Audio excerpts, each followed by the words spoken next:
Pois bem, então comecei a gravar, faltam 2, né? Eles devem chegar a tempo, espero. Eu vou, a princípio, fazer o seguinte, como nós... certo, entendi. Entendi, João. Veja, como estamos fazendo a leitura direcionada a partir da lista de problemas, começado há 15 dias, né? Já que na quinta-feira passada não tivemos encontro, o que eu farei é apresentar um outro caso para o problema B, aqui a comutatividade da interseção. Tá? Eu vou tentar apresentar usando elementos mais claros e espero que vocês compreendam ao final para que a gente possa seguir para os demais problemas. Então, minha ideia hoje é tentar concluir essa teoria geral de conjuntos e passar para o uso dela na parte quando vamos introduzir os conjuntos enumeráveis. Tá?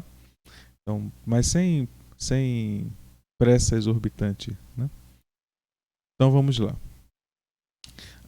O nosso problema ele consiste em considerar dois conjuntos abstratos. Então vou considerar os dois conjuntos finitos, tá? Eles poderiam não ser finitos, né? Mas vou considerar os dois conjuntos finitos e dizer que os elementos de U são o N e os elementos de V são V1, Vm. Aqui não apareceu o M, mas Vm.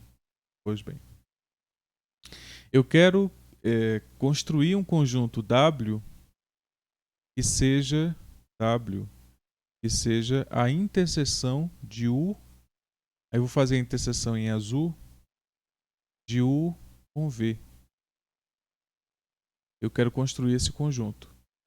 Mas vamos então relembrar o que é a operação de interseção. Se eu vou considerar dois conjuntos numéricos para deixar claro o que estamos fazendo. Eu vou considerar o conjunto U1 como sendo o conjunto que tem 2, 3, 4 e o conjunto V1 como sendo o conjunto que tem 4, 5, 7. Então, vou aproveitar e fazer a união também. Então, W1 eu vou definir como sendo a união V. A união a gente define como sendo os elementos da união eu vou chamar de W. W é um elemento que está em U e está em V. Assim que definimos a união. Então, W é um elemento que é elemento de U ou... desculpa. Não é I, é O aqui. Tá? Então, aqui não é I, é O. W é elemento de U ou é elemento de V. Esse ou não é exclusivo. Né? Então, o W pode ser um elemento que está em U e que está em V ao mesmo tempo. Então, vamos verificar aqui, neste caso, quem seria W1? Eu vou observar o elemento 2, ele vai estar em W porque ele é elemento de U1. Então, vou ter o 2 lá. O elemento 3, ele está em W porque é elemento de U1. O 4 é elemento de W porque é elemento de U1. Só que eu vou marcar aqui o 4 porque o 4 também é elemento de V. E o que usamos é a não repetição de elementos. Então vou agora escrever os elementos de V, que são 5 e 7. Então essa seria a construção da união. Vamos fazer a construção da interseção. Então a interseção vou chamar de W2, U1, interseção V1. Isso é o conjunto dos Ws, tal que W pertence a U1 e W pertence a V1. Então, quando eu faço isto, agora eu tenho que observar o conectivo. O conectivo é o conectivo de conjunção. Então, o elemento ele tem que estar no conjunto U1 e tem que estar no conjunto V1. Ele tem que estar nos dois conjuntos ao mesmo tempo. Para que isso seja satisfeito, a gente verifica de forma antecipada. Verificamos quem são todos os elementos de 1. Verificamos quem são os elementos de V1. E nessa verificação, a gente registra quais são os elementos que estão em U1 e em V1. Né? Então, observamos então que o único elemento que satisfaz é o elemento 4. Portanto, esse conjunto aqui ele é um conjunto unitário que tem o elemento 4. Essa é a construção que devemos fazer para construir esse conjunto aqui. Então vamos agora fazer usando elementos genéricos, abstratos, não conjunto abstrato. Então W eu vou dizer que é o conjunto de W1, WS. Tá? Lembrando que eu estou considerando a interseção, né? A interseção. Então, e a interseção é dada genericamente dessa forma aqui, ó. A interseção é o conjunto dos Ws que estão em U e que estão em V ao mesmo tempo. Aqui eu coloquei o índice porque eu usei o conjunto numérico. Mas se você retira o índice, o que define a interseção ainda é a mesma sentença. É o conjunto dos Ws, tal que W pertence a U e W pertence a V. Isso que define a interseção. Lembrando que nós não representamos o elemento em duplicidade. Nos conjuntos que estamos escrevendo, eu não considero o mesmo elemento repetido duas vezes. Então, melhor, repetido, né? Duas vezes já é repetição. Por exemplo, aqui, a gente poderia ter escolhido escrever o elemento 4 de novo, né? Uma vez que ele está em U1 e está em V1. Mas a gente não faz isso. Para que todo elemento seja representado uma única vez. Tá? Então, significa então que W1, se W, vamos fazer uma afirmação, W ele é U interseção V. Considerando isso aqui, se W ele é U interseção V, então todos os Ws, W1 até WS, são elementos de U e são elementos de V.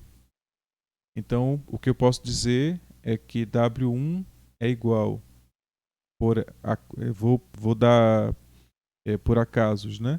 A U2. E aí suponhamos que W2 seja igual a U4 e que WS seja igual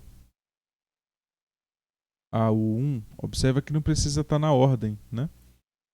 E, por outro lado, quando eu olho para os elementos de V, W1 pode ser igual a V3, W2 pode ser igual a V5 e podemos colocar WS igual a VM, ao último V. Observa que se W1 é igual ao 2 e W1 é igual a V3, então a gente tem que o 2 tem que ser igual a V3, né? Isso a gente chama de transitividade. Se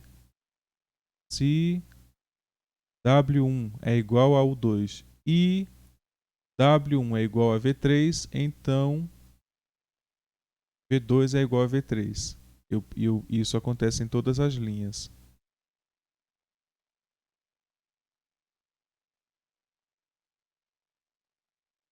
Então, o 4 é igual a V5 e daqui eu tiro que o 1 é igual a VM. Então, observa que aí eu estou construindo o conjunto que é U interseção V. Né? Nesse conjunto eu vou ter W1, WS, certo? O que o problema... Agora vamos voltar ao problema. O que o problema pede é que você mostre que a interseção, que foi isso que acabamos de construir, ela satisfaz uma propriedade que é chamada de comutatividade. Significa que quando eu intersecto dois conjuntos abstratos, U e V, a ordem com que eu faço a interseção é irrelevante. Tanto vou obter o conjunto W ao fazer U interseção V e vou obter o mesmo conjunto W a fazer V interseção U. Na verdade, aqui acabou não mudando, né? Então, vocês têm que considerar que está digitado errado aqui. Era para estar digitado V aqui e U aqui, né? A comutatividade é quando você troca a ordem, né? Tudo bem? E aqui em cima também. Era para estar V e aqui U. Comutativo é quando você troca a ordem, né? Então, dada uma operação qualquer, chamar uma operação estrela, você pega uma operação estrela, então a gente diz que ela é comutativa se você pegar um conjunto A e aplicar essa operação entre A e B, a gente diz que ela é comutativa se for irrelevante a ordem com que eu aplico a operação. Então essa operação é comutativa se isso acontece. Então o que a gente tem que mostrar é que o conjunto W que foi gerado quando fiz U interseção V é igual ao conjunto W que vai ser gerado quando eu fizer V interseção U. Né? Então agora já fiz U interseção V, gerei aqui os elementos W1, WS. Né? Então, só que veja que da forma que eu aqui fiz, eu fiz uma sugestão sobre a identidade dos elementos de W. Eu disse, olha, se W1 tem que ser elemento de U e W1 tem que ser elemento de V. Mas os elementos de U eu chamei aqui em cima como sendo a lista U1, UN. E os elementos de V, V1, VM. Então, quando eu chamo aqui embaixo, eu tenho que dizer, olha, W1 ele é um daqueles U's, ele pode ser U2, por exemplo, e W2 pode ser o U4. E, de alguma maneira, sair identificando os elementos W com os elementos de U De tal modo que aqui eu tenho uma quantidade S de elementos de U, lembrando que S tem que ser menor ou igual a N, que é a quantidade de elementos de U, porque eu não vou repetir elementos, né? Então eu tenho que ter na interseção menos elementos do que eu tenho no conjunto, tá? Ou no máximo a quantidade de elementos que eu tenho no conjunto, tá? Menos ou igual, né? O mesmo ocorre para M, né? S é menor ou igual que M. Então, ou seja, S é menor ou igual que N e M, né? Tá? Na verdade, se você tiver N menor ou igual que M, então daqui você já tira que S tem que ser menor. Se S é menor que N, ele já é menor que M, né? Então ele tem que satisfazer as duas condições, tá? Mas menor ou igual, né? Mas bem, então a lista de elementos que eu estaria gerando ao fazer U interseção V seria W1, WS, e aqui eu correlacionei com os elementos de U como sendo U2, U4, U1, por exemplo, mas aí tem outros elementos aqui, né? Que não vem ao caso de definir quais são. E no caso dos elementos de V, V3, V5, VM, e também tem outros elementos aqui em volta que não interessa dizer quais são, mas é interessante essa observação aqui, ó. Se W1 é igual a W2 e W1 é igual a V3, desculpa, W1 é igual a U2 e W1 é igual a V3, então U2 é igual a V3. Significa que na interseção de U com V, eu vou escrever ou o U2 ou o V3. Eu não vou escrever os dois. Eu escrevo um ou o outro. Tá? A interseção é um ou exclusivo. Né? Então, quando eu considero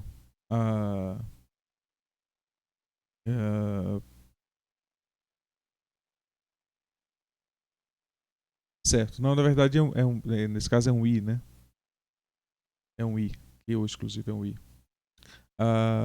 Certo, então vamos lá. Quando eu construir U interseção V, eu escrevi o 2, o 4 e o 1, né? E não vou escrever mais nenhum elemento. Se eu quiser escrever usando os elementos de V, então teria que ser V3, V5, VM. V3, V5, VM. Né? Porque eu estou tirando daqui, ó, dessa lista aqui, tá? Então, quando eu vou considerar agora a interseção inversa, eu vou observar o seguinte, que os elementos que eu vou colocar na interseção ou são esses elementos ou são esses elementos. Então, portanto, o conjunto que eu vou gerar V interseção U é exatamente o mesmo. Né? Então, que vai ser W1 WS, porque o processo que eu vou usar para identificar os elementos é exatamente o mesmo. Tá? Aí, claro, a gente pode tentar usando o que é mais convincente, usando teoria dos conjuntos, né? Eu quero mostrar eu quero mostrar duas sentenças, que U interseção V está contido em V interseção U. Esse é o primeiro passo. E o segundo passo é mostrar o contrário, mostrar que V interseção U está contido em U interseção V. A gente faz isso da seguinte maneira. Eu quero mostrar que esse conjunto está contido neste. Lembrando que continência é entre conjuntos. Se eu estiver falando de algum elemento, é pertinência. Então eu digo que o conjunto, que o elemento U pertence ao conjunto U. E aí eu posso dizer que o conjunto W está contido, no conjunto U. Já que W é a interseção de U com V, isso é verdade. W entre conjuntos é continência e entre elemento e conjunto é pertinência. Tá? Então tem essas duas simbologias. Isso aqui nos ajuda a identificar que isso aqui é um elemento e que isso é um conjunto, e que isso aqui é um conjunto e que isso é um conjunto. Quando você olha esse símbolo aqui. Tá? Então é muito importante a semântica. Quando você usa a pertinência, ela nos indica que o que está aqui é um elemento e que o que está aqui é um conjunto. Quando você usa a continência, o que está aqui é um conjunto e o que está aqui é um conjunto. Então, isso é muito importante. Como é que eu mostro que um conjunto está contido no outro? Eu tenho que mostrar que todo elemento X que estiver em U interseção V,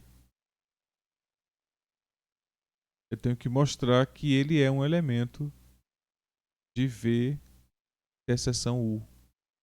Mas vamos lá, como é que a gente mostra isso? Olha, se um elemento é U interseção V, então ele é igual a um dos Ws para algum I. Mas quando eu gerei V interseção U, eu estou gerando a mesma lista dos Ws. São os mesmos.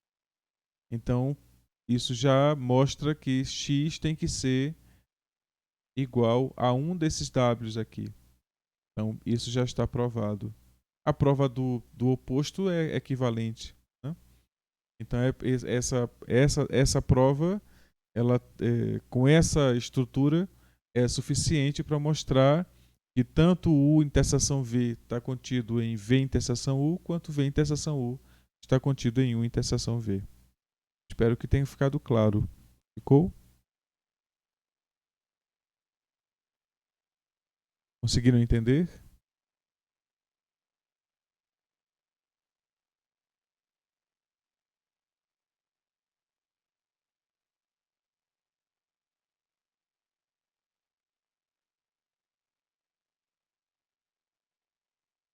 Ok. Então, passemos, né? Essas outras propriedades aqui, elas são equivalentes, tá? Então, vocês tentem mostrar a igualdade, né? A gente mostra a igualdade. Genericamente, a forma de resolver um problema de dados dos conjuntos, né? Suponha o seguinte problema: dados os conjuntos A e B. Para mostrar que a prova, né, de que A é igual a B, eu quebro essa prova em duas partes. Primeiro, eu tenho que mostrar que A é subconjunto de B.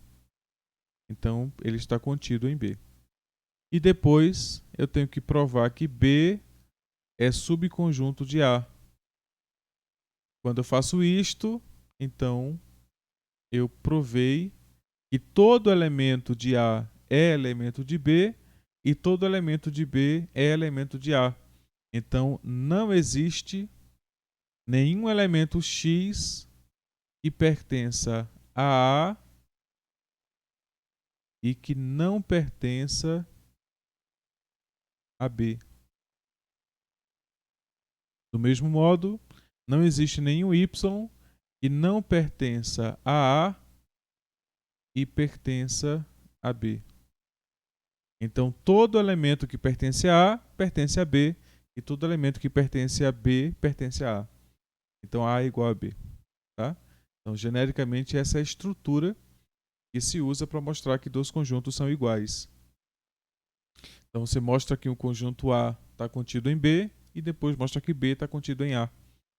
Né? Então, se isso acontece, é porque A e B são iguais. Tá bom?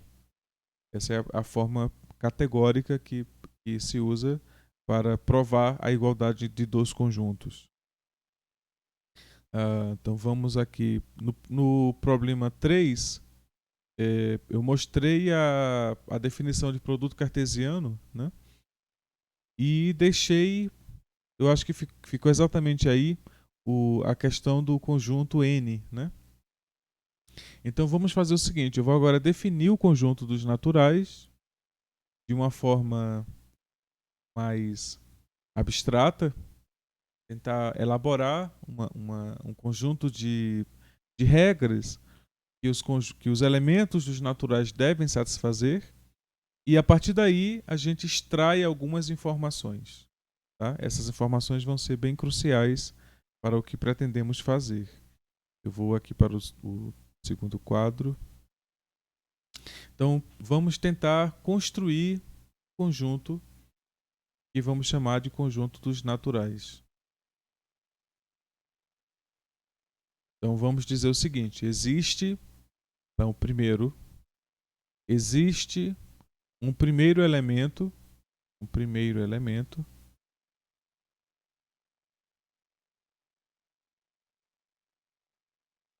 que eu vou chamar de 0. Então, 2. Para todo n, existe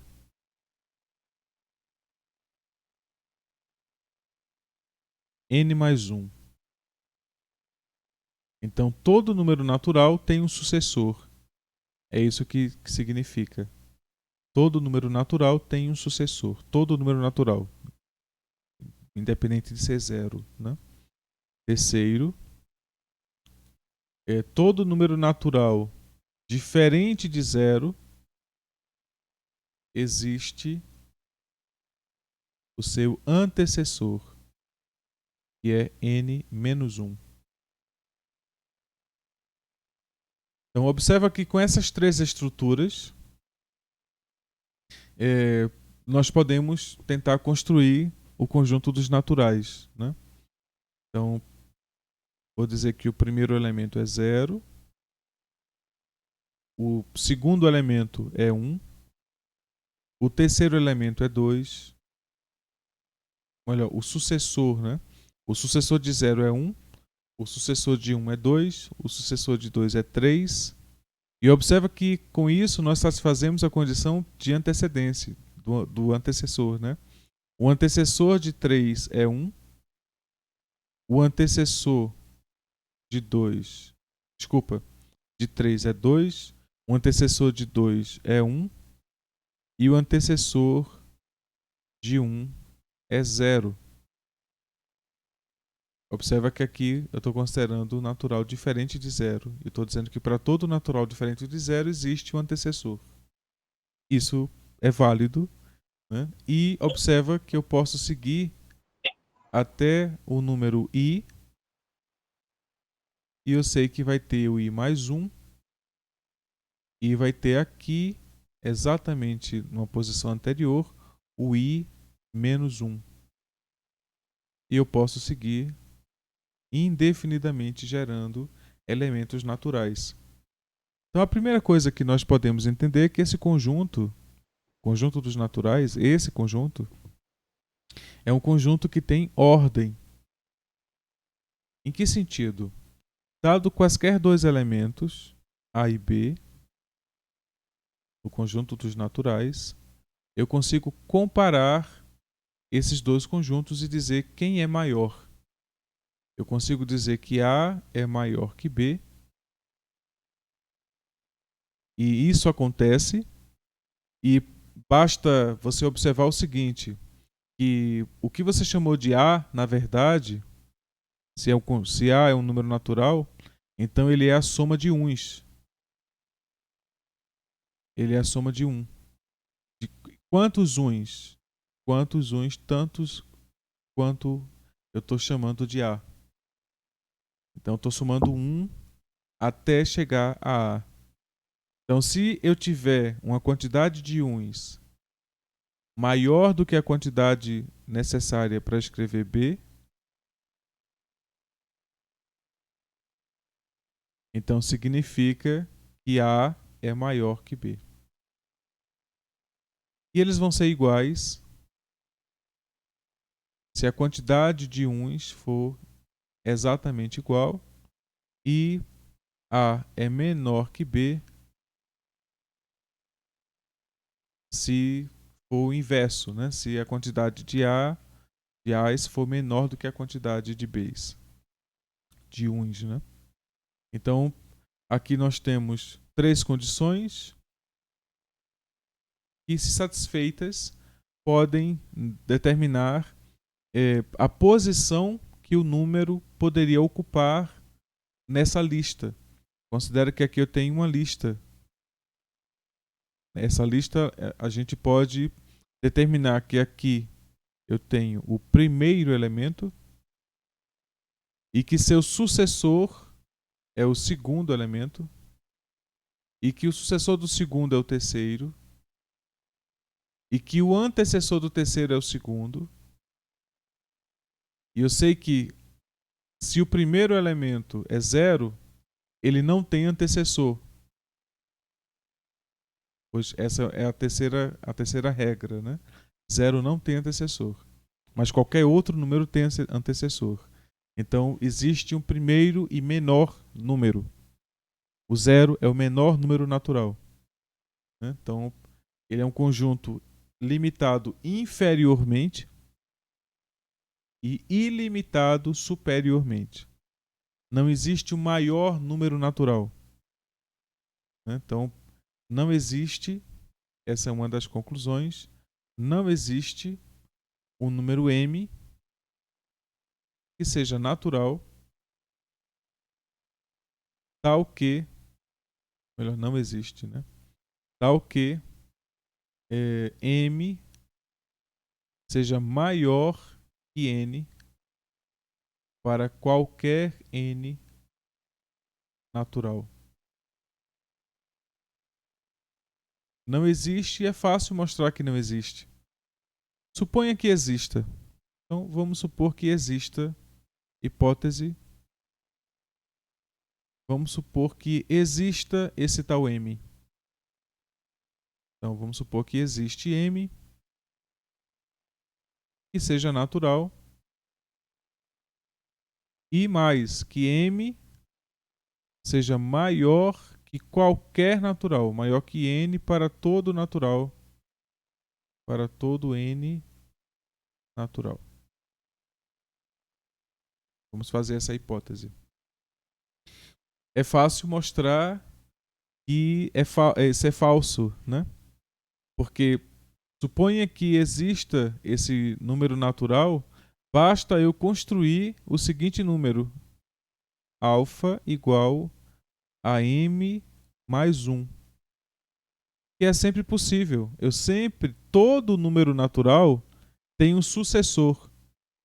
Se m é um número natural, então ele tem um sucessor. E m mais 1, ou seja, e alfa, né, pela construção, alfa é maior que m. Ora, mas alfa é um número natural. Então, isso aqui não se satisfaz. Né? Então, ou seja, eu construí um número natural que é maior do que m. Então, não existe um limite superior para o conjunto dos naturais. E é exatamente isso que nós chamamos de infinito. Então, o infinito é esse comportamento. Para todo m natural, existe n também natural, tal que n é maior que m. E como é para todo, estou escrevendo aqui, ó, para todo número natural, vai existir um outro número natural, diferente do que eu supus, do que eu considerei a princípio. Vai existir um outro número natural maior do que aquele. Isso é o que chamamos de infinito. Infinito enumerável. Por que infinito enumerável? Porque eu posso contar os números naturais. Eu nunca vou parar de contar, mas eu posso contá-los, porque eu posso ordená-los. Eu posso dizer que eu sei quem é o primeiro elemento de amarelo. Eu sei quem é o primeiro elemento, que é o 0, sei quem é o segundo, sei quem é o terceiro, sei quem é o quarto. E se eu te disser quem é o 100º elemento, eu sei quem é. Eu sei, a partir do 100º, eu sei quem é o milésimo. Eu sei qual é o elemento que ocupa a posição 1 milhão, 2 milhões, 3 milhões, 4 vezes 58 bilhões. Eu sei qual é o elemento que está em cada posição. O conjunto ele é ordenado, é uma lista de números crescente, então, ou seja, ilimitado superiormente, limitado inferiormente. Todos os números são números da forma n ou n mais 1 ou n menos 1, exceto o 0, né? que não é o número da forma n. Né? No caso, suponha que porque o 0 é o primeiro elemento. Né? Então, eu posso dizer que o conjunto dos naturais ele é gerado a partir de você considerar n mais 1 ou n menos 1, começando com o 0. E aí você pode escolher para um certo n a enésima mais 1 posição, né? Já que o primeiro elemento é o 0, então o elemento n ocupa a enésima mais 1 posição. Né? Porque lembra, o elemento 1 é o segundo elemento. Então o enésimo elemento é o n mais 1. Né? Então, e aí consigo determinar quem é esse elemento para todo elemento. Né? Então isso aqui é um conjunto ordenado, exatamente por isso, porque eu consigo determinar a ordem precisa com que cada elemento está, porque eu sei quem é o sucessor e o antecessor, né? E eu consigo comparar quaisquer dois conjuntos, quaisquer dois elementos. Se eu considero um elemento aqui A e um elemento aqui B, então eu sei que A é menor do que B. Tá? Eu consigo fazer essa determinação. Eu consigo determinar que A, por estar nessa posição, é menor do que o elemento B que está naquela. Então, a partir dessa configuração, eu consigo determinar a estrutura do conjunto. Né? Então, o conjunto dos naturais, então, é esse conjunto que é infinito, e de fato é infinito. Né? Então, é um conjunto limitado inferiormente, ilimitado superiormente, e é exatamente esse tipo de infinito que seria o primeiro infinito. Nós vamos ver depois que existem outros tipos de infinito. Outras formas de compreender o infinito. Né? Então, é para esse tipo de infinito que nós vamos chamar de enumerável. Então, o conjunto dos naturais é o protótipo de um conjunto enumerável. O conjunto enumerável ele é um conjunto que pode ser ordenado, seus elementos podem ser ordenados e contados. Né? É um conjunto infinito contável. Então, o conjunto dos naturais é enumerável, e se eu considerar um subconjunto infinito dos naturais, esse conjunto também é enumerável. Então, vamos ver, por exemplo, o conjunto dos pares. Então, se eu considerar o conjunto dos pares, eu vou chamar de par o conjunto dos números que são 2 vezes K, onde K é o número natural.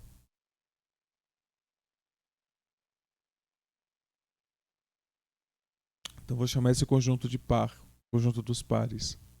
Observa que, como eu estou considerando K um número natural, naturalmente, quando eu considero o primeiro elemento, posso considerar não nulo, né? Então, quando eu considero o primeiro elemento não nulo dos naturais, é 1, né? Então, faço aqui a operação 2 vezes 1. Então, vou obter o número 2. E aí, o segundo elemento vai ser exatamente 2 vezes 2. O terceiro elemento, 2 vezes 3. E dessa forma, eu tenho 2 vezes n menos 1, 2 vezes n, 2 vezes n mais 1 para qualquer n. E essa é a estrutura geral do conjunto dos pares. Então, observa que ele tem a mesma estrutura que o conjunto dos naturais que eu escrevi acima, né? Então, só que os elementos que estão aqui são todos elementos que são naturais. Mas existem elementos naturais que não estão aqui. Por exemplo, o 1. O 1 não é par. 1 não pertence a P, mas 1 pertence a N. Então, por causa disto, a gente prova com isto que N possui o conjunto dos pares. O conjunto dos pares é um subconjunto dos naturais, mas ele é infinito. É um subconjunto infinito dos naturais. Como N é numerável, P também é numerável. Então, que eu consigo escrever uma ordem para os elementos de P usando a ordem dos naturais, porque a ordem vai ser dada pela escolha do K. Né? Quem é o primeiro número par? É 2, porque o 1 está aqui. Quem é o segundo número par? 4, 2 está aqui. O terceiro, 6. E assim por diante. O enésimo é este. O N está aqui. O enésimo mais 1 está aqui. Né? E cada número tem um sucessor, um antecessor, dentro da ordem dos pares. Né? Então, essa estrutura ela elege o conjunto dos pares como sendo também um conjunto infinito e numerável. Né? Então, a estrutura da numerabilidade se dá pela construção do conjunto. Né? Então, eu acho que isso sugere isso aqui. Ó. A gente sabe quem é N e sabe quem é 2N, que é um subconjunto de N, que é o conjunto dos pares. Agora vamos ver quem seria 2N mais 1. Segue a mesma lógica. Se bem que aqui eu estou olhando K inteiro. Né? Aqui podemos definir o conjunto dos inteiros logo de imediato. Então, considerando o conjunto dos naturais, considerando N como dado acima, vamos construir o conjunto dos inteiros como sendo o conjunto em que eu tenho 0, mais ou menos 1, mais ou menos 2, mais ou menos 3, mais ou menos 4, mais ou menos N, e sigo indefinidamente considerando mais ou menos. Mas o que significa considerar o menos de um número? Seria o antípoda com relação ao zero. Então, o que eu estou considerando, se eu considero uma reta de referência, então eu posso ter aqui o zero, e aquilo que eu chamar de 1 vai estar à direita e aquilo que eu chamar de menos 1 vai estar à esquerda. E a distância ocupada é a mesma. Quando eu considero o 2, eu vou considerar essa distância e vou percorrer a mesma distância e vou considerar o menos 2. Então, ao fazer isto, eu estou construindo a partir dos naturais, que é esse conjunto aqui. Eu estou construindo um conjunto, que é esse conjunto aqui, que é o conjunto dos inteiros, que considera todos os naturais e os seus antípodas com relação ao zero. Então, estou considerando 1 e menos 1, 2 e menos 2, 3 e menos 3. Então, sigo a ordem com que os números naturais foram gerados e para cada número natural eu tenho seu antípoda. Todo número natural tem seu antípoda, exceto o zero, visto que a simetria é dada com relação ao zero, então o zero não pode ter um antípoda, né?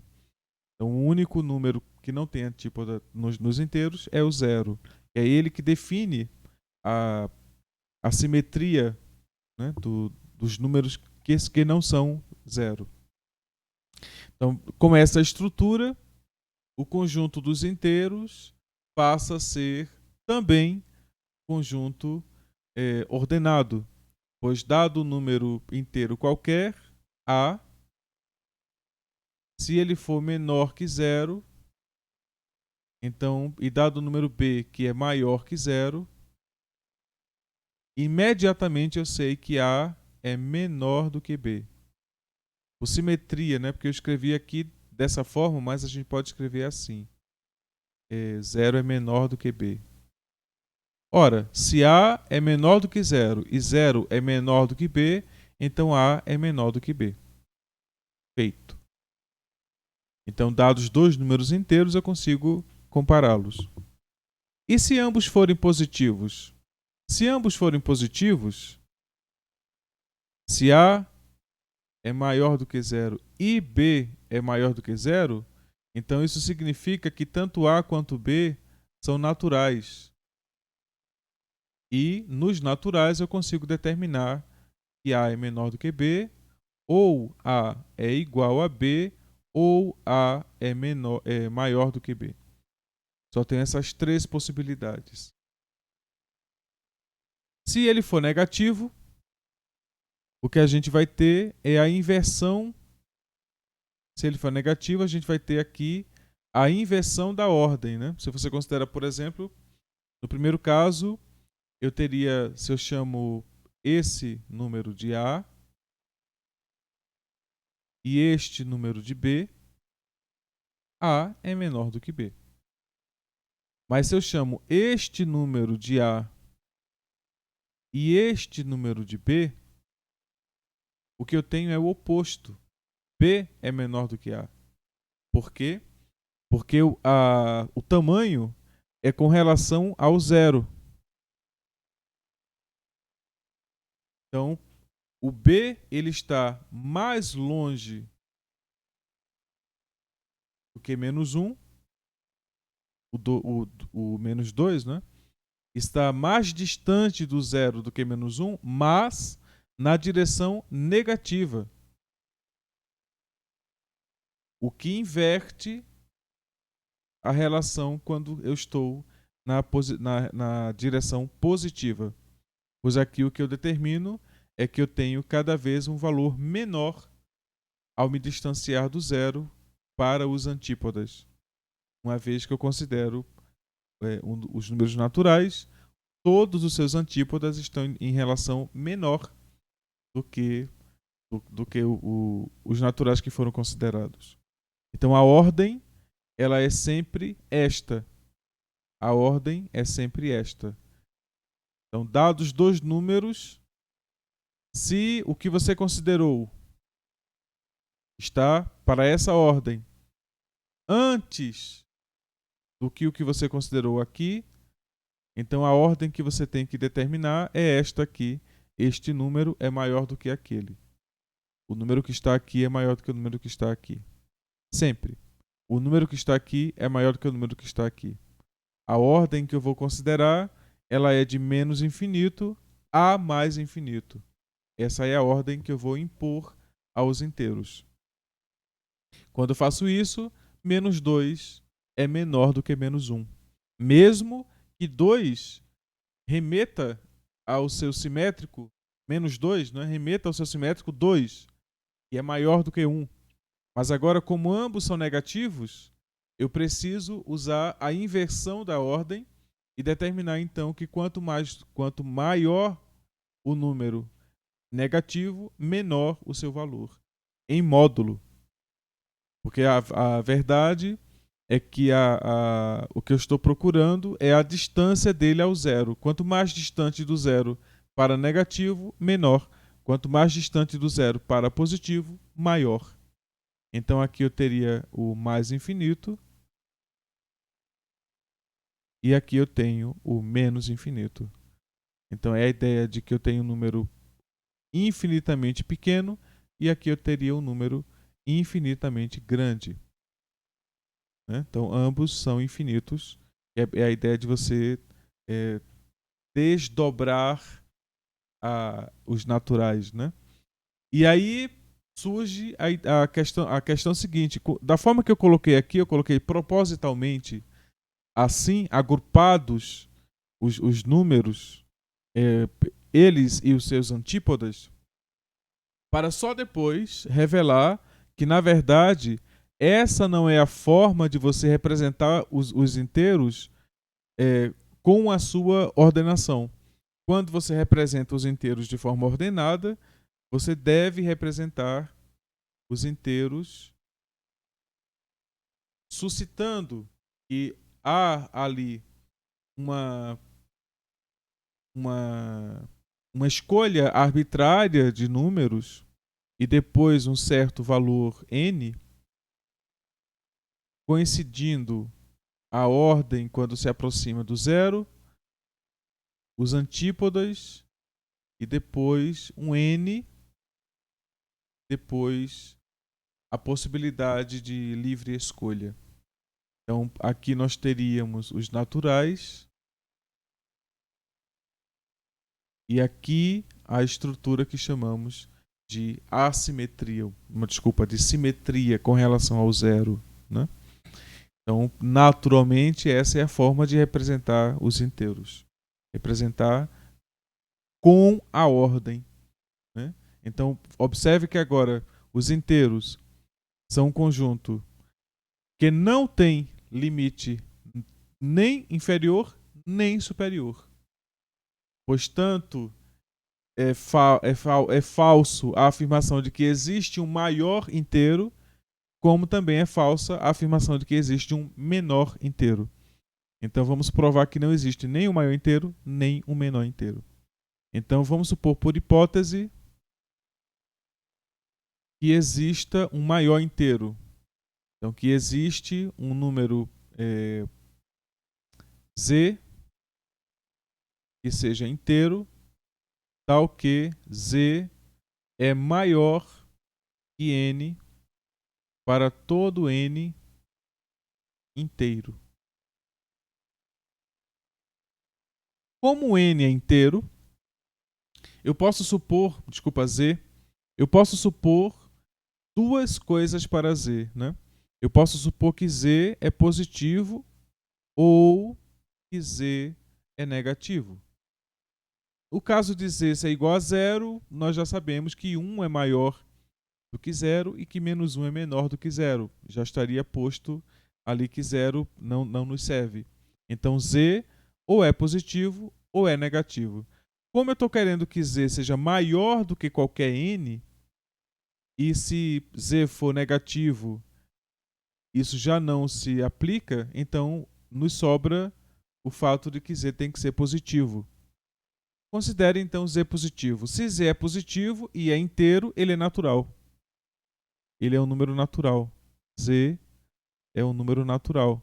E já sabemos que todo número natural tem um sucessor. Então eu construo o sucessor de Z, que seria Z mais 1. Ora, alfa é maior do que Z, o que contradiz o fato de Z ser o maior dos inteiros. Então não existe o maior inteiro. E essa mesma regra pode ser aplicada para o simétrico, né? Da mesma forma, supõe então que exista um menor inteiro. Então significaria que existe um número Z que é menor do que todo n, de que n para todo n inteiro. Teríamos que supor que Z é negativo, porque se Z for positivo, ele é maior do que zero. Isso aqui já fura, né? Então, suponhamos que Z seja negativo, então. Pois bem, o fato é que eu posso escrever um número ainda menor do que Z, beta, que seria Z menos 1. Se Z é negativo, Z menos 1 também é negativo. E é menor do que Z. Então é furado dizer que Z é menor do que n para todo n natural. Então tanto não existe um maior inteiro como não existe um menor inteiro. Então o conjunto dos inteiros, ele é um conjunto que seria uma réplica dos naturais com os seus antípodas com relação ao zero, ilimitado superiormente e ilimitado inferiormente. E fica fácil escrever os números inteiros de forma geral, como sendo o conjunto dos números da forma 2k mais 2k, desculpa, 2k, 2k mais 1, onde k é um número mais ou menos, né? Pronto. Então, vou escrever assim, mais ou menos aqui, onde k é natural. Pronto. Dessa forma, você escreve todos os inteiros, né? Aqueles que a gente entenderia os inteiros que são pares e os inteiros que são ímpares. Só que observa que a paridade é uma coisa que a gente restringiu a compreender para os naturais, né? Mas se você considera que um número inteiro pode ser escrito como mais ou menos 2 vezes k, você pode interpretar que ele é um número do tipo 2k, onde k agora é inteiro.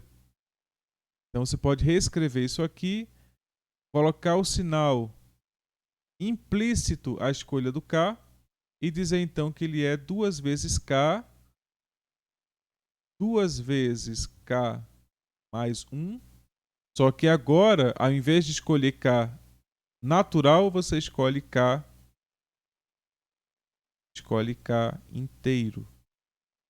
E dessa forma você estaria escrevendo todos os números da forma 2k e todos os números da forma 2k mais 1 que são inteiros, né? Porque agora considerou k inteiro.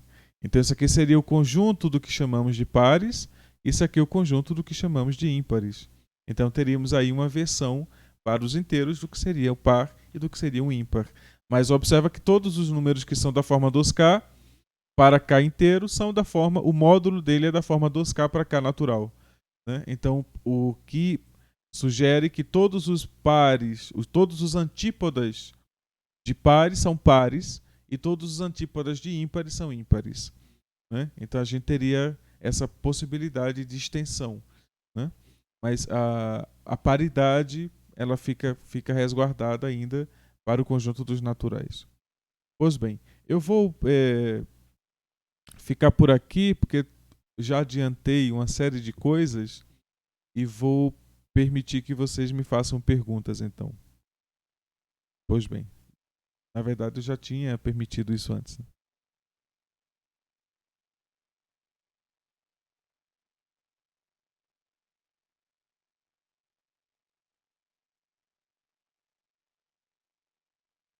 É muito divertido isso, o fato de que eu tô lá falando sem ver aqui as discussões, e quando chego aqui tem perguntas e respostas de coisas que eu estava falando lá sem ver, né?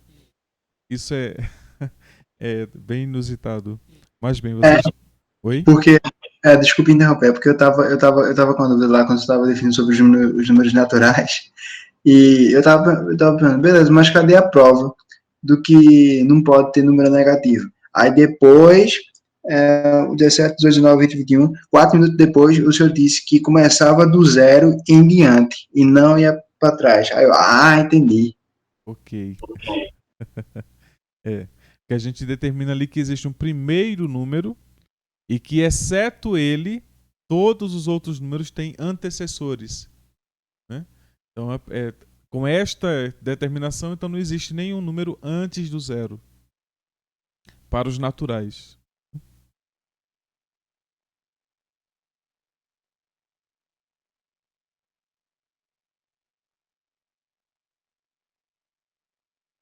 Ficou claro o que é infinito? O que é que nós vamos entender como infinito?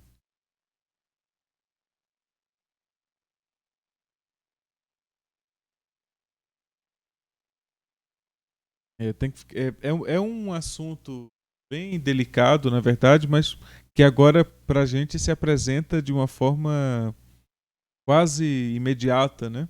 Quando você estrutura adequadamente uma sequência de informações e a partir delas determina uma lógica, né?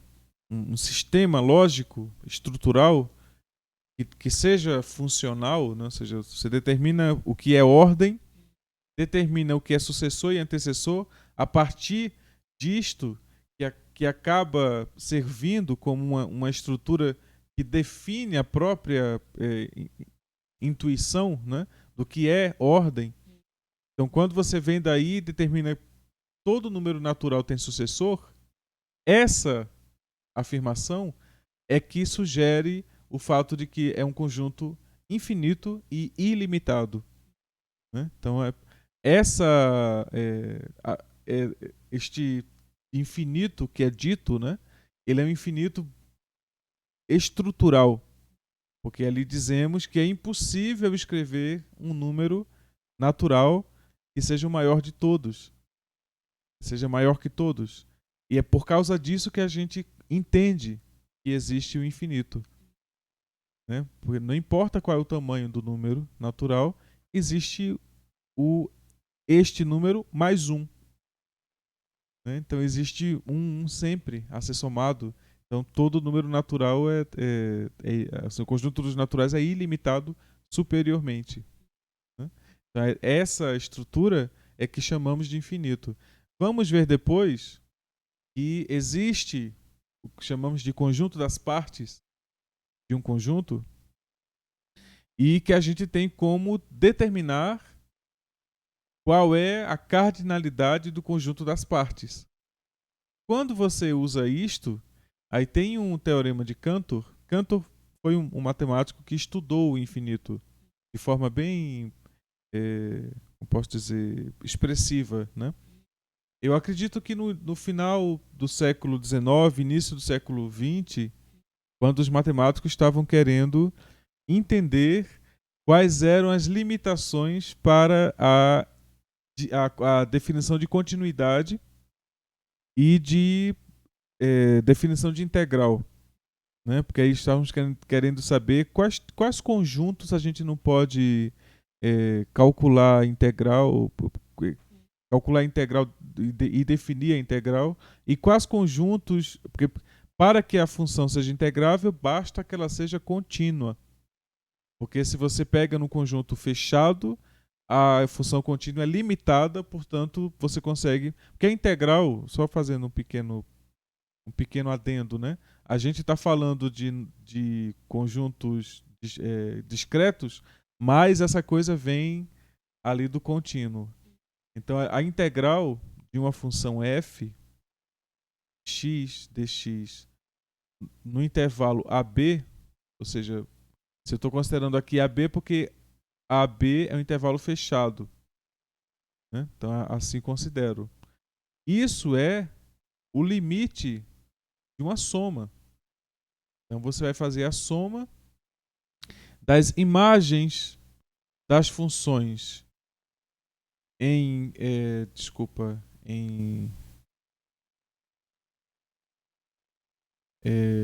xi, multiplicando um delta xi, fazendo esse i de 1 a n e depois considerando n infinito, n indo para infinito. O que é isto, né? De onde é que surge isto? Surge do seguinte fato: estou considerando aqui o intervalo AB e estou considerando a curva. Então o que eu faço? Eu particiono o intervalo AB e considero agora as imagens dos pontos AB e considero esses trapézios, né? Ou, nesse caso aqui, retângulos, né? Considero essas figuras que estão abaixo.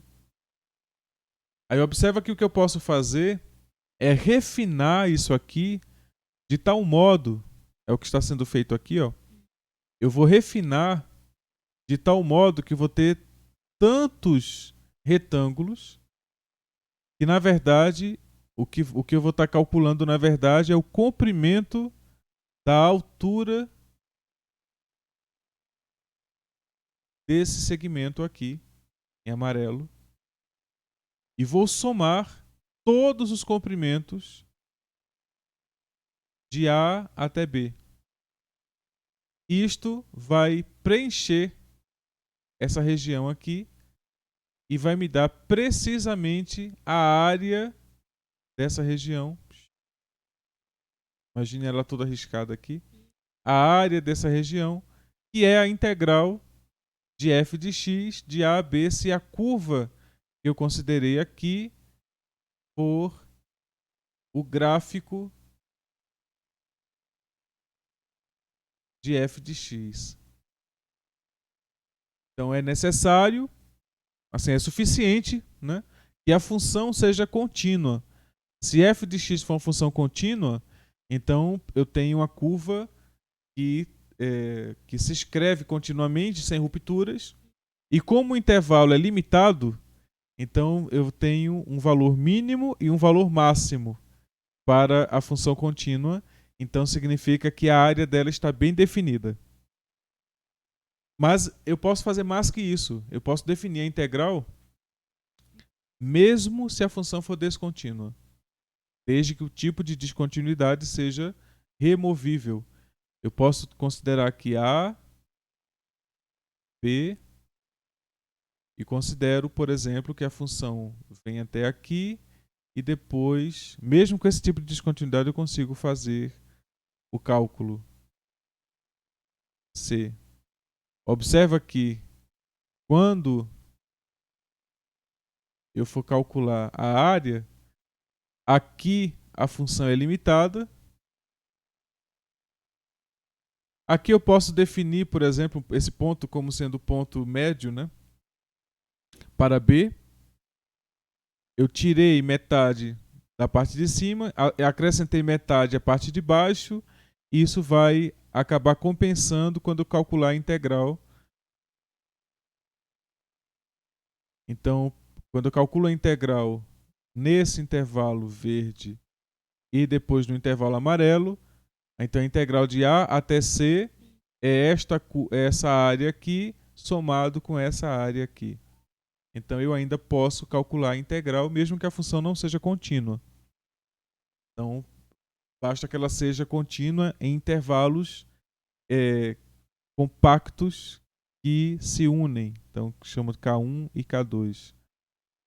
Aí começaram a dizer o seguinte: olha, eu posso ter tantos números que fazem isso quanto os números naturais. Então, de fato, se eu considerar uma função que tem para cada número natural, ela tem um salto, desse tipo, ou uma descontinuidade desse tipo, para cada número natural, então mesmo assim eu consigo calcular a integral. Né? Então a ideia é que mesmo se for uma quantidade enumerável de descontinuidades, eu consigo calcular a integral. Porque a função vai ser limitada no conjunto, no compacto, e tem aí uma quantidade, mesmo tendo uma quantidade enumerável de pontos de descontinuidade. Aí começaram a discutir, e que tipo de infinito pode ser esse? Será que existe algum tipo de infinito que não sugere isso? Aí, então foi quando começaram a pensar sobre outros tipos de infinito, e aí a partir da seguinte estrutura. Dado um conjunto U, considerando o conjunto das partes de U,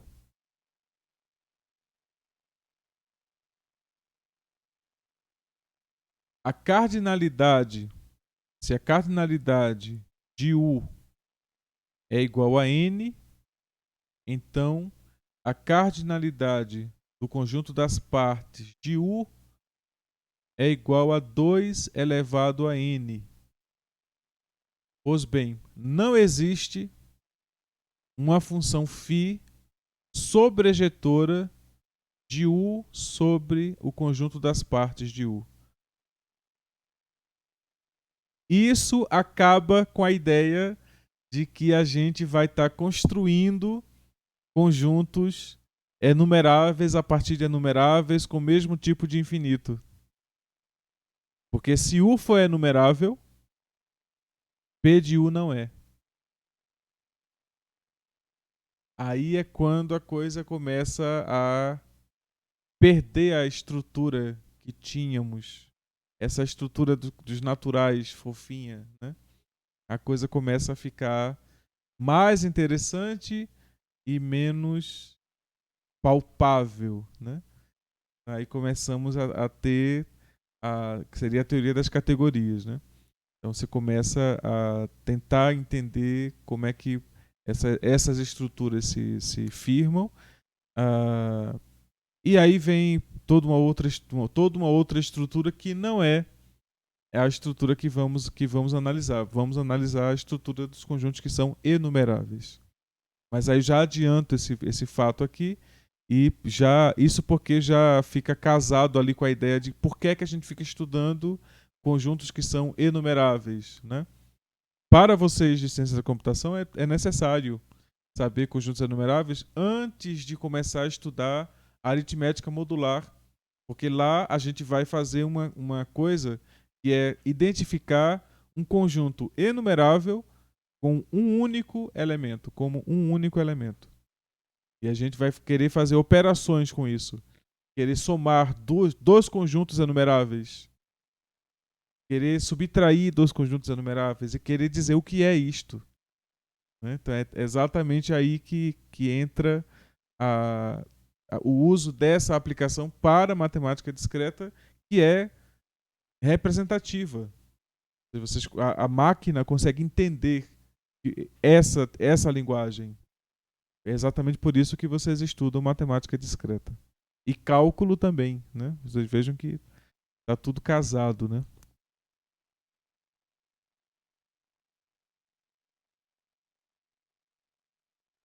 Pois bem, vocês têm alguma dúvida?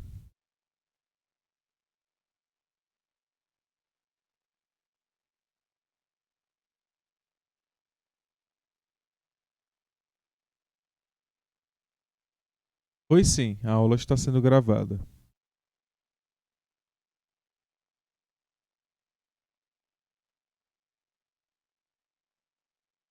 Obrigado, Diogo.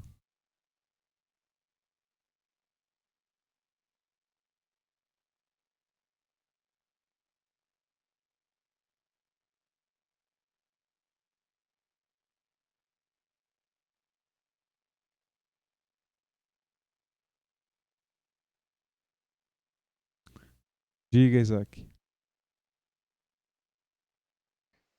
O senhor falando aí sobre a matemática, né, e como ela vai se estruturando, me lembrou de um filme do indiano, que eu assisti, vou até procurar o nome, que Ramanuja, né? parece que foi esse mesmo, que ele foi para Oxford, não foi? Isso, O Homem que Viu o Infinito. Pronto, esse mesmo. O senhor falando, você estava me lembrando desse filme. Caramba, que massa. É. A matemática, quando você olha a história da matemática, né? Você fica fascinado pelo, pelo, pela forma com que as coisas aconteceram e pela a riqueza que se tem de matemática hoje, né? Então é uma, como posso dizer, é uma estrutura que causa para mim sempre um espanto positivo, porque por mais que você se sinta confiante de que você sabe, vai ter sempre um argumento que você não considerou por completo e que precisa ser refinado. Tem sempre um ajuste. Isso é muito Como renovador, no xadrez, como no xadrez também, né? Sempre tem uma jogada que você nunca pensou. que você nunca pensou. Isso. Certamente você já assistiu o Gambito da Rainha. Se me permite a palavra e a expressão emocional, eu endoidei com cada episódio dali, professor, porque o xadrez vem me acompanhando desde berço, né? Eu não sou um grande mestre em nada, mas Certo. eu vivo o xadrez, sabe? Gosto muito, pá, só não tô treinando muito ultimamente. E cada episódio daquela série ali, eu meio que eu fui como se fosse ela, aquela personagem. Eu me vi ali dentro, me vi nos jogos, sabe? E porque eu desde pequeno venho jogando xadrez do meu pai já, amigos e tudo mais, é muito bom, muito massa. A matemática, xadrez ficou muito massa, entendeu? Eu me emociono assim porque é algo, quando você gosta de alguma coisa, né? Poxa, é muito massa.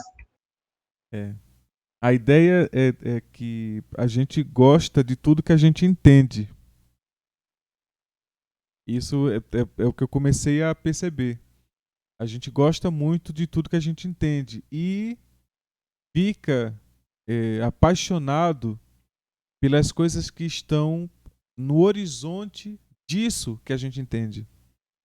Então talvez por isso que eu gosto tanto da aula de matemática, porque me apresenta sempre a uma posição que eu nunca estive. Então toda vez que eu dou aula, para mim é uma coisa nova. Cada aula, cada coisa que eu falo é uma coisa nova. Eu nunca falei aquilo daquele jeito. E sempre tem essa novidade. Né? E isso para mim é absurdamente realizador. Né? Então a aula é uma realização de um desejo contínuo. E a ideia é que eu nunca pare de dar aula. Né? Se eu pudesse escolher um castigo, né, depois da vida, seria esse, dar aula todo dia. De matemática. Tem que deixar bem claro, né? Exatamente do que é.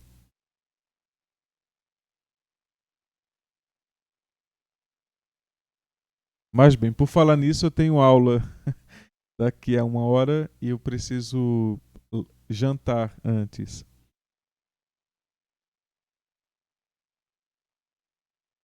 É porque eu gosto de entender como as coisas funcionaram, né? Então eu tenho um canal, inclusive, eu vou dar uma aplicação a ele. É, Bueno, é um historiador carioca que assim, ele apresenta as coisas com muito entusiasmo e de uma forma correlacionada a vários fatores. Ele apresenta a história dessa maneira, da forma natural, como ela aconteceu. Né? Então é muito interessante isso. E Buenas ideias. Oi? O canal Buenas Ideias. Isso. E é uma forma que eu acho muito interessante de você ver qualquer coisa, né? Eu acho assim que devemos dar vazão à criatividade, mas a criatividade ela é um resultado daquilo que é natural. Então, se você apresenta as coisas como elas são, sem receios e sem estar colocando limites, né, à, à, à inteligência alheia, sem essa crítica, que eu acho sempre pejorativa, quando você identifica como um defeito o fato de outro não saber algo, isso é um problema, porque a partir do momento que você faz isso, você para outro alguém é alguém que também tem um defeito grave, porque você está apontando defeitos em outros, à medida que várias outras pessoas podem apontar esses mesmos defeitos em você, né? É um erro gravíssimo. E eu espero não cometer esse erro para que eu possa ter êxito na na atividade de ensinar, né? Porque a ideia é que eu preciso estar pronto para esse processo, que é um processo muito delicado, né? Que vai mudando. Eu posso pegar a mesma pessoa e ensinar 10 vezes a essa pessoa coisas diferentes. Cada vez que eu for ensinar ela, vai ser de uma forma diferente. Porque ela vai. Para cada coisa, vocês estão preparados para aprender de um jeito diferente. E eu tenho que me adaptar a isso. E isso é uma coisa surpreendente. É como você está fazendo interpretações da mesma obra. Né? Eu falo agora a obra musical. Né? Quando você pega ali versões da mesma obra feitas por profissionais, é uma coisa que vai ficando surpreendente, né? É como o jazz. Eu acho o jazz fantástico, mas eu prefiro o blues, mas eu acho o jazz fantástico. Essa coisa inusitada, né? Que vem do jazz, o abstrato no plano real, né? Eu acho isso inusitado. De dar aula é isso, para mim, né? Não sei, não sei como seria eu sem minhas aulas. Também, claro, existe um tempo que eu preciso repousar, mas eu confesso que eu tenho em algum grau, uma dependência química dos estímulos causados pelo efeito da aula. Né? Porque me estimula a ler, me estimula a estudar, me estimula a criar. Né? É um conjunto de fatores positivos muito grande. Então, é uma perda muito grande. E eu sinto muita falta da aula presencial. Né? Porque é quando eu olho para quem está aprendendo, né? E vários sinais me dizem, né, o que está acontecendo e para onde eu devo ir. Né? Mas bem, eu preciso agora me despedir por hoje, porque já são 20 e 12. Preciso concluir a aula. Então, boa noite a todos. Nos vemos na próxima quinta. Vejam se vocês tentam fazer os exercícios e já tentar escrever, tá? Então, já tentem fazer isto. A prática vai fazer vocês aprenderem mais.